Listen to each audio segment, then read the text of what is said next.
Bueno, hoy vamos a analizar justamente, nos vamos a meter con el tema de la comunicación en tiempos de pandemia. ¿Cómo están comunicando los gobernantes? ¿Cómo es la comunicación oficial? ¿Cuál es el costo de difundir trascendidos, por ejemplo? Ahora se está diciendo, pero no en versión oficial, que esta cuarentena, nueva etapa estricta, arrancaría el 1 de julio hasta el 16 de julio. No hay ninguna confirmación oficial, insisto. ¿Cuál es el costo entonces de difundir trascendidos? ¿Cuál es el costo político de anunciar una conferencia de prensa y después postergarla, por ejemplo? Bueno, vamos a meternos con la comunicación en pandemia justamente y vamos a hablar con un especialista en el tema, ya lo tenemos en línea, a Orlando Adamo. Igual primero quiero saludar a mis compañeros, Nicolás Lucas, Facundo Zonati, no me había olvidado, los tengo acá. Y ahora sí, nos vamos con Orlando Adamo, que es especialista en comunicación estratégica. Orlando, buenas noches, ¿cómo estás? ¿Qué tal? Muy buenas noches, ¿cómo están? Gracias por estar con nosotros. A ver, si tuviéramos que hacer un repaso desde que se inició la cuarentena y hablar de los aciertos y los errores del gobierno para comunicar, ¿qué mencionarías en la lista? Mira, yo creo que esto comenzó con errores, como sucedió, vamos a ser justos, en casi todos los países. Es decir, primero se dijo que esto era una gripe más fuerte, el ministro de Salud fue el que cometió los mayores errores, que lo preocupaba más el dengue, el presidente dijo que en realidad era un tema que tenía que ver con la temperatura y que con temperaturas altas no iba a pasar nada. Acumulados esos errores, hay una etapa positiva inicial, que es reunirse con la oposición, en este caso el jefe de gobierno de la ciudad, aparecer todos juntos, buscar el apoyo de los científicos y enviar un mensaje protector. Vos sabés que en situaciones de crisis sanitarias o de seguridad, la de seguridad en general, los sanitarios es parte de la seguridad en ese aspecto, la gente quiere tres cosas básicamente. Empatía, que la gente se sienta, que el que habla esté cerca, que esa persona demuestre que está hablando desde un lugar de cierto conocimiento, el apoyo de los científicos, y que dé instrucciones básicas. Bueno, mira, ahora vamos a hacer esto y esto porque esto es lo bueno. Todo eso se hizo bien. Claro. Esto dura un tiempo. Pasado ese tiempo, empezaron a aparecer problemas. ¿Cuáles? Empezaron a aparecer enemigos internos, el error de generar conflictos con otros países, haciendo comparaciones que no es necesario, que se pueden hacer sin necesidad de nombrar a los otros países. No puedo decir, en los países de la región a algunos les ha ido mejor que nosotros, otros peor, pero cuando se ponen nombres y apellidos, después estuvimos, recordarán todos, cada 15 días pidiendo disculpas diplomáticas a algún gobierno. Eso estuvo mal. El aumento de la conflictividad, comentarios como, bueno, querían salir a correr, estas son las consecuencias. En realidad, uno, si lo piensa un poco, solo pensarlo un poquito, ¿qué relación puede haber entre gente corriendo en Palermo y el aumento en el conurbano profundo de los casos? Es decir, más allá de que encima estaba, cuando se dijo esto, no estaba el periodo de incubación de por medio, porque no es que uno corre ahí y sale el COVID y salta la General Paz y cae del otro lado. Ahí empezaron a aparecer los cortocircuitos y si bien se mantuvo la imagen de los tres, hablando en la imagen que hoy no tuvimos, la imagen de los tres hablando en las conferencias, también hubo errores ahí. Recordamos los errores con los PowerPoint. Esto es una cosa que uno no puede creer, ¿no? Y, por ejemplo, el hecho de que el presidente se muestre relajado con los protocolos, como por ejemplo sin barbijo, ¿eso también influye? Y mirá, uno tiene que dar el ejemplo desde el lugar de la presidencia, desde el lugar del jefe de gobierno de la ciudad y desde el lugar del gobernador de la provincia de Buenos Aires y de todo.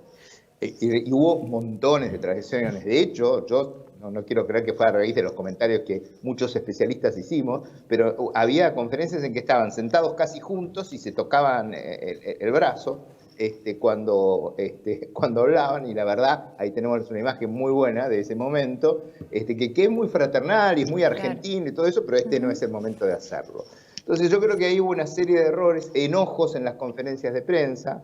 La comunicación de crisis es la más delicada de todas. Yo te escuchaba decir esto de postergar una conferencia. Es un tema grave, no tengo que decirlo. Hay vidas humanas en juego. Un datito nada más, sin matarnos con los números.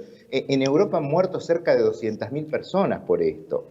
Entonces, no es una cosa menor. Y yo creo que se aprovechó la experiencia europea, la gente sabía que iban a llamar a una cuarentena y eso permitió que esto fuera asimilado por la opinión pública. Nosotros decimos técnicamente estaba inoculada con esta idea, entonces es más fácil que la convenzas. Esto sería el panorama general y ahora estamos esperando las nuevas indicaciones. Nico. ¿Cómo cae, teniendo en cuenta que hay que llevarse bien con el mensajero, ¿no? ¿Cómo cae que se anuncia una conferencia de prensa para 1 hora, se patee, y eso genera expectativa también en la gente, y no es una ocasión, pasa siempre? La verdad cae mal, pero hay un problema en el que excede inclusive a lo que está sucediendo, que es que cada semana que pasa la gente está peor. Porque hay dos cosas que están sucediendo y que configuran un escenario muy complejo. Una de las cosas que está sucediendo es que la situación económica es desesperante. Puede ser que algunas personas todavía no lo podamos percibir en su totalidad, pero es desesperante. Nadie vende nada, nadie paga nada. El pequeño comercio que le paga la mitad al inquilino, al propietario del local, le está generando menores ingresos al propietario, que a su vez van a significar que ese propietario va a consumir menos, pero a su vez él también vende menos. Esto va a ser cerca del 2001. Anunciar conferencia de prensa en una crisis y no llevarlas a cabo está en alguna de las páginas del Manual de Comunicación Política de lo que no se debe hacer, seguro que lo tenés subrayado. Facu. Y en esa misma línea, Orlando, el tema de los plazos y de, por ejemplo, plantear supuestas cuarentenas que no son tales, o el cambio de, por ejemplo, el pago de la IFE, que fue anunciado en su momento, pero después en la práctica tardó prácticamente los 100 días que llevamos de cuarentena para cumplir con esos pagos. ¿Eso también es una falla en la comunicación? Mira, la situación de comunicación de crisis en cualquier contexto es una situación donde el liderazgo, el que sea, entra en una crisis de credibilidad. Es decir, esta persona que está ocupando el lugar del liderazgo le tiene que demostrar al resto, mire, yo estoy capacitado para manejar esto. Al principio, uno ve en la opinión pública un apoyo generalizado, que lo hubo y las encuestas así lo indicaron, porque si uno está en el medio de una tormenta en el mar, aunque no le caiga simpático el capitán, y si le cae simpático mejor, es el que lo va a sacar de ahí. Cuando uno hace anuncios que se dilatan, que no se cumplen, que tienen que ver con cuestiones económicas, lo que estás es minando más esa credibilidad que ya está en tensión porque la propia situación de crisis hace que todos nos preguntemos, ¿estarán haciendo las cosas bien? Claro. Y aquí tenemos el problema que se da es en este momento, que es mucho más grave que al principio, es que la gente viene cansada de hacer cuarentena, que no es cuarentena porque la vivimos alargando siempre. Viene con serios problemas económicos, y estamos en lo peor del proceso desde el punto de vista sanitario. La verdad, se les ha puesto muy difícil la gestión de todo esto y por lo tanto la comunicación, que insisto, tiene desprolijidad. Orlando, ¿cómo deberían comunicar entonces? Mañana dicen, por ejemplo, ya esto es una señal, el mensaje va a ser grabado. O sea, eso significa que van a tomar, digamos, se van a cuidar mucho de lo que dicen y si hay algún error van a volver a grabar, porque justamente no van a permitir conferencia de prensa, bueno, eso es lo que está trascendiendo. ¿Cómo debería comunicarse ese pedido a los argentinos de un esfuerzo más para que otra vez los argentinos se vuelvan a comprometer como al principio? Yo diría varias cosas. La primera que va a ser, es mucho más difícil ahora, la gente ya está cansada. Yo hoy caminaba cerca de donde vivo, en Belgrano, y vi poca gente, pero mucha más gente sin barbijo de lo que acostumbraba a ver. Yo no veía a nadie sin barbijo, 1 cada 100. Hoy vi en media hora 4 sin barbijo. Sí, son las distintas edades. Entonces va a ser mucho más difícil. El hecho de grabar, ¿cuál es el lado bueno que tiene? Ustedes lo saben perfectamente en los medios. Controlas la información, pulís todos los errores. Que no haya errores mañana en un mensaje que se grabó, porque entonces ya hicimos el combo perfecto. Claro. Pero también te está mandando un mensaje. El mensaje de que no estoy seguro. Es decir, cuando yo estoy seguro, como por ejemplo la que ha sido una de las mejores comunicadoras en este proceso, la primera ministra de Nueva Zelanda, o la misma Angela Merkel, realmente salían, daban la cara, decían lo que tenían que decir y hablaban con la gente. Entonces, ¿eso qué te transmite? Coherencia, continuidad y seguridad. Lo de mañana es una apuesta diferente. Va a ser muy difícil renovar el voto de compromiso de la gente, porque además hay un desgaste también con los plazos, como recién decían ustedes. Primero se habló de una fecha, después se habla de otra, claro. Y lo que es peor, esto va a ir mucho más largo. Quizás estamos en el medio, o sea que va a ser muy complejo, va a tener que renovar su credibilidad en la comunicación, yo diría que habría que bajarle un poco el perfil al gobernador de la provincia de Buenos Aires, que es alguien más conflictivo en términos de comunicación. Los tres han sido muy fieles a su estilo. El jefe de gobierno comunica como comunica desde que lo conocemos. El presidente tiene esos buenos modales que, no sé, yo pienso, imaginemos, hagamos un juego. ¿Se le imagina a Cristina comunicando esto? Bueno, el presidente en este sentido, él es una persona generalmente moderada, comunica así, y el gobernador de la provincia de Buenos Aires comunica como ya lo conocemos, en modelo asamblea universitaria. Entonces yo creo que mañana van a tener que hacer un equilibrio muy bueno en esto, mostrarse unidos pese a sus diferencias y pedirle a la gente algo que es muy diferente de pedirlo ahora de lo que fue pedirlo meses atrás. Nico. Orlando, hace ya un tiempo, no quiero decir cuánto tiempo pasó porque más o menos no me acuerdo, pero te escuché decir que uno de los grandes maestros de la comunicación en crisis, sin creerlo o sin quererlo, había sido Winston Churchill, cuando en medio de la muerte el hombre aparecía sonriendo, caminando arriba de los escombros, bombardeaban a la noche y él al día siguiente aparecía sonriendo y dando un mensaje esperanzador solamente con mostrarse sonriendo por sobre la muerte. El hecho de que ahora se esté discutiendo centrarse en los muertos y no en la cantidad de recuperados, ¿es bueno o contraproducente para el aguante de la sociedad? Yo creo que tienen que buscar un equilibrio, porque, a ver, vos tenés que mantener la atención de la gente. ¿Con qué la mantenés? Con la cantidad de muertos.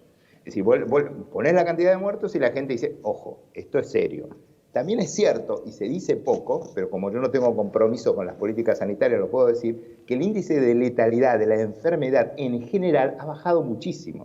O sea, se moría mucha más gente en proporción al principio de la que se muere ahora, porque aparentemente no, lo podemos controlar mejor, saben cómo tratarlo mejor y no sería tan agudo como era antes. Entonces, ¿con qué mantienen la atención con eso? Ahora, vos tenés que mandar siempre una y una en comunicación. Decís, eso, pero miren todos los que recuperamos, pero miren que estamos saliendo. El problema es que esto, vuelvo a repetir, no es menor. Estamos en el pico, no sé si en el pico, pero estamos en uno de los peores momentos de la cantidad de contagiados y de muertos. Entonces, tu credibilidad empieza a decir, pero esto ya me lo dijeron en marzo. Por eso quizás uno se pregunta a esta altura si no arrancamos demasiado temprano. Yo no digo que haya estado mal la idea, porque los que no lo hicieron, Bolsonaro, 50.000 muertos, Trump, 130.000 muertos, Boris Johnson, cerca de 50.000 muertos, lo pagaron carísimo. O sea, está bien, no vamos a pagar ese costo. Ok, ahora, todo el resto del desgaste, no hay experiencia de cómo lo van a gerenciar, en la que va a ser un nuevo récord para Argentina, la cuarentena más larga del mundo.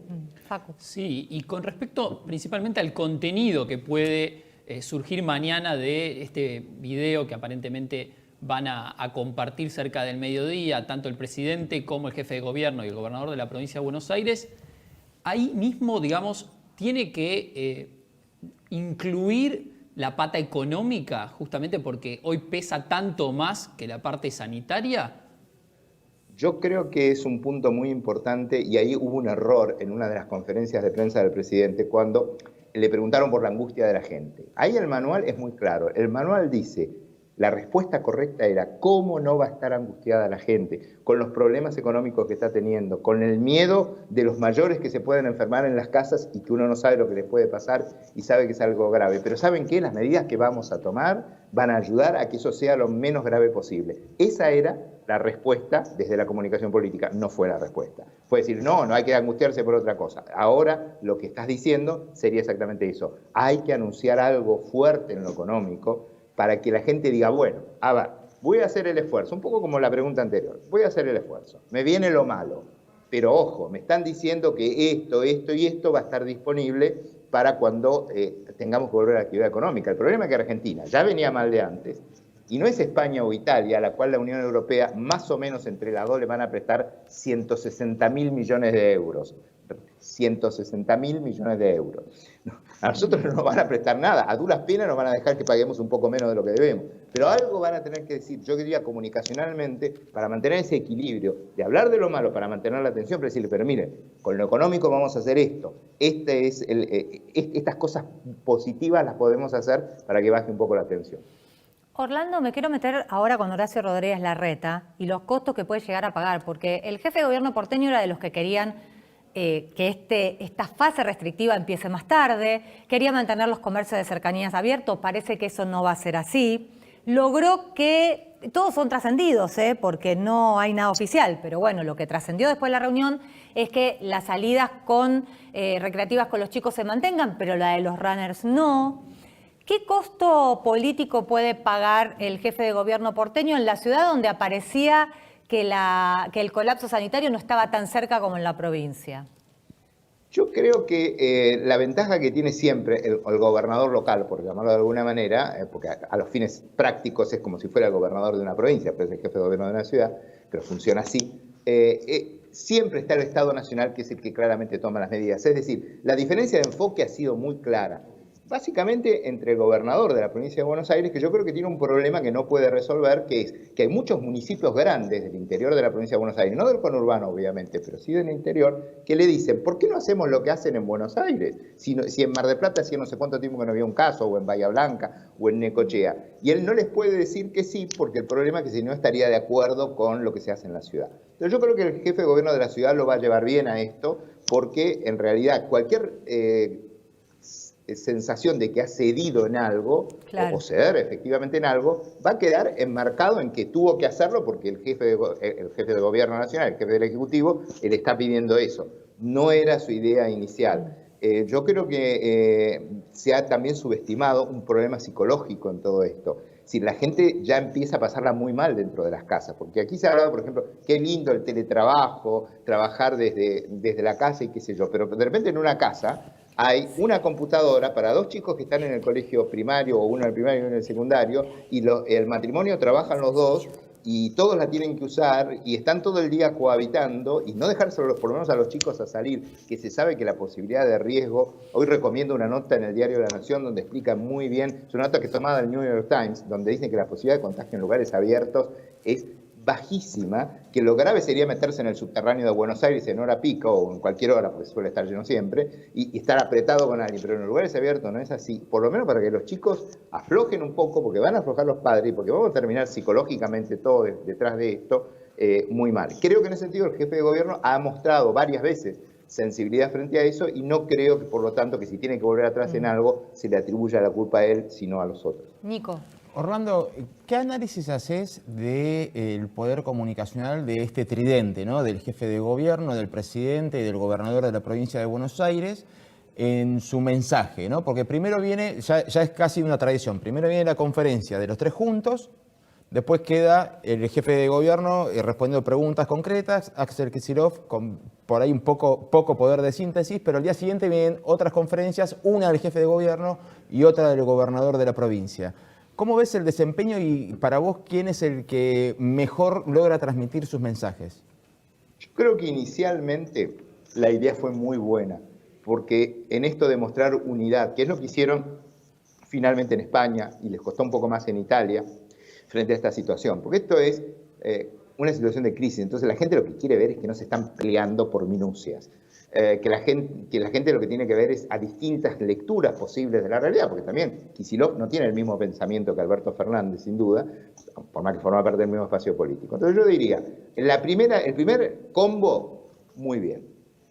Ahora, cuando cada uno se abre a atender a su propio juego, empiezan a aparecer diferencias importantes. Yo siento que desde la ciudad la comunicación es siempre la misma, porque en realidad Rodríguez Larreta se mantiene fiel a su estilo, siempre ha sido así, no se está ni sorprendiendo para bien ni para mal, es lo que ha sido siempre, y cuando habla como jefe de gobierno de la ciudad y de la conferencia de prensa, atiende a su electorado local, y vaya uno a saber en función de futuro que esto puede significar. Axel Kicillof se atiende su propio juego, yo creo que es, si tengo que hacer un ranking, el que lo hace peor. Por empezar, no puede exceder el tiempo del presidente. Una cuestión mínima de protocolo, él tiene que hablar menos que el presidente. Yo entiendo que le puede costar sintetizar, pero hoy en día, con un poco de entrenamiento, cualquiera lo puede hacer bastante mejor que eso. Y tampoco el estilo confrontativo permanente, esa victimización, ese estilo. Yo vuelvo a repetir, para los que venimos, sobre todo que nos hemos graduado en la Universidad de Buenos Aires y hemos visto las asambleas universitarias, es casi igual al estilo de los centros de estudiantes de las universidades. Bueno, no es muy adecuado. En ese sentido yo diría que es el que está un paso más atrás. El presidente arrancó bien, su estilo naturalmente moderado se adaptó bien, pero uno empieza a tener la sensación de que está como empezando a perder la paciencia con algunas cosas. También hay que entenderlo, la situación no está evolucionando tan bien como él seguramente lo imaginó. Ahora, creo que lo de mañana y lo que venga en estos próximos días, con los casos aumentando como están aumentando, va a ser clave, porque si la gente siente que hay conflictos muy visibles, que los casos aumentan, que colapsa el sistema de atención de camas de terapia intensiva, que Dios quiera que eso no suceda, Sí. La verdad van a pagar a los platos rotos, sobre todo quienes han tenido las máximas responsabilidades. Facu. Sí, Orlando, en el comienzo describías un poco las características de una comunicación ideal, o por lo menos lo que espera la población por parte del gobierno, que sea empática y que sean mensajes precisos. ¿Crees que igualmente dentro de todas las comunicaciones que estuvimos viendo en estas ya 7 fases de cuarentena en la Argentina, se subestima un poco a la población? No sé si llamar subestimación. Es difícil saber cuando trabajás con opinión pública cuánto es lo que la gente se informa, cuánto es lo que la gente no se informa. La opinión pública está muy fragmentada, no es lo mismo comunicar en la ciudad de Buenos Aires, comunicar en ciertas zonas del conurbano o en otras, o comunicar en el interior de la provincia o en aquellas provincias. Se me ocurre, por ejemplo, Catamarca, que no ha tenido casos, donde deben vivir esto de una manera mucho más distante. Yo diría que las instrucciones fueron razonablemente precisas al comienzo, teniendo en cuenta que una gran perdedora de todo esto ha sido la Organización Mundial de la Salud, claro, que seamos justos, esa no es Argentina, y estuvo como 2 meses por lo menos discutiendo si había que usar o no usar barbijo, claro, y finalmente había que usar barbijo. Entonces, cuando vos ves a lo número 1 del mundo que no se pone de acuerdo en algo tan sencillo, uno tiene que mirar con cierta tolerancia ciertos desajustes que hubo. Ahora, convengamos una cosa, seamos justos todos nosotros con los argentinos en particular. Nosotros no somos el colmo del cumplimiento de las normas. Somos una sociedad que frente a la posibilidad de evadir una norma y obtener una ventajita, lo primero que va a tratar de hacer mucha gente, no toda, porque eso sería injusto, es evadir esa norma. Entonces, es complicado transmitir a la sociedad argentina que hay ciertas normas que hay que cumplirlos y no hay que discutir. Al argentino le gusta hacer su propia interpretación. ¿Y por qué barbijo? Bueno, me lo pongo hasta acá, porque en realidad, si cuando me cruzo con alguien me lo subo. Esas cosas que como yo siempre digo, que nos han llevado a ocupar este lugar tan prestigioso en el concierto mundial, ¿no? Estas transgresiones permanentes. Entonces yo creo que es difícil comunicar en Argentina, creo que al principio se hizo razonablemente bien porque la gente pensó que esto iba a ser más corto, que no iba a ser grave y que finalmente era lo que se estaba haciendo en otros países. Les dejo una reflexión. Estamos aplicando en la tercera década del siglo XXI una solución a una pandemia que es de la Edad Media, que es aislarnos. Al mismo tiempo hay una sonda que está midiendo la atmósfera de Marte, pero se ve que nos olvidamos un poco de los que vivimos en el planeta. Entonces, yo te diría, desde ese punto de vista, esta es una sociedad en la cual es difícil hacerle entender el cumplimiento de las normas. Al principio se hizo bien, yo creo que ahora la cosa se va a poner muy difícil. Orlando, hoy trascendió el concepto de cuarentena pendular. Incluso alrededor de los voceros del gobierno, es probable que mañana se hable de eso. ¿Te parece adecuado el concepto? ¿Tendría que haberse usado antes esto de que vamos a ir para atrás y para adelante porque el virus no se puede controlar? Yo creo que es una muy buena interpretación lo que estás haciendo. Esto ya se conocía, ya en algunos países se había hablado muy claramente desde el principio, algo que aquí se dijo tibiamente, que es, ojo, que podemos llegar a tener que ir para adelante y volver para atrás. Acaba de pasar en Uruguay, que es un ejemplo... Y en España. En España con la gravedad de lo que les pasó. Entonces te decía el Uruguay, ¿sabes por qué? Porque es posiblemente, junto con Costa Rica, deben ser los 2 mejores países en esto, en Latinoamérica. Uno ve los casos de Uruguay y no lo puede creer, ¿no? Independientemente de la población, de la cantidad. Proporcionalmente es muy bueno. Entonces yo creo que acá también hubo un error de comunicación, haces muy bien en subrayarlo. Y se tendría que haber advertido muy desde el principio, toda medida que tomamos es reversible. Y la verdad que la gente al comienzo, yo creo que estaba mucho mejor predispuesta. Primero porque, como decía recién era el comienzo, y segundo porque la verdad se sabe relativamente poco recién aún hoy de esta enfermedad. Cuando uno lee ese artículo del New York Times que yo les recomendaba, donde te dice con bastante precisión que la posibilidad de contagiarte con una persona por la calle es casi imposible, pero esto lo dicen ahora. Al mismo tiempo estuvimos no sé cuánto tiempo sin usar barbijo porque el barbijo era para el personal sanitario.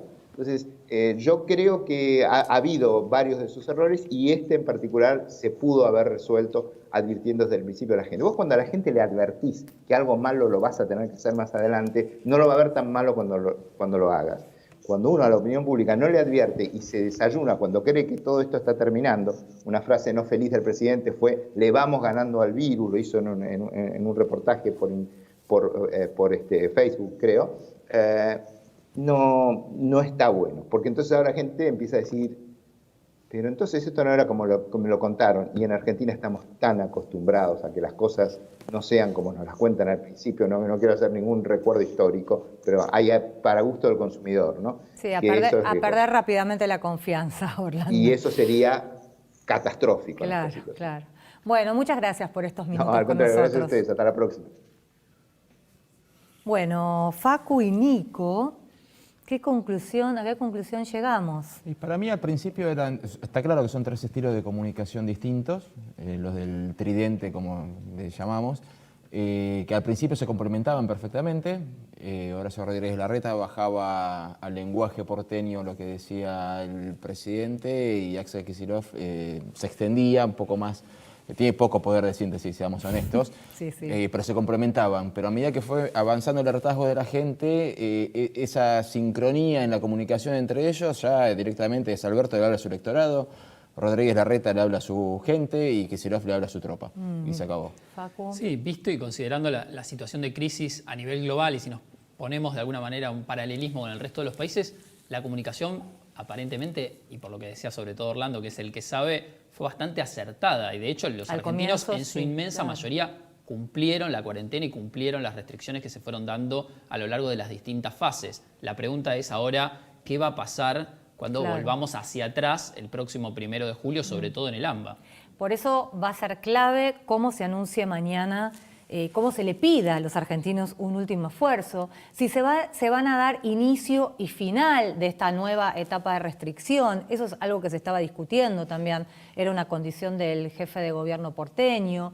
Bueno, va a depender de eso para saber si los argentinos se van a comprometer de nuevo y van a acompañar, van a seguir confiando, o si el agobio y sobre todo las penurias económicas, la crisis que cada día se siente más, va a pesar y no sabremos si se va a cumplir al menos como lo pretende el gobierno. Bueno, nos vamos a un corte y a la vuelta nos vamos a meter con el tema de la cuarentena pendular, este concepto que apareció hoy, pero desde el punto de vista económico.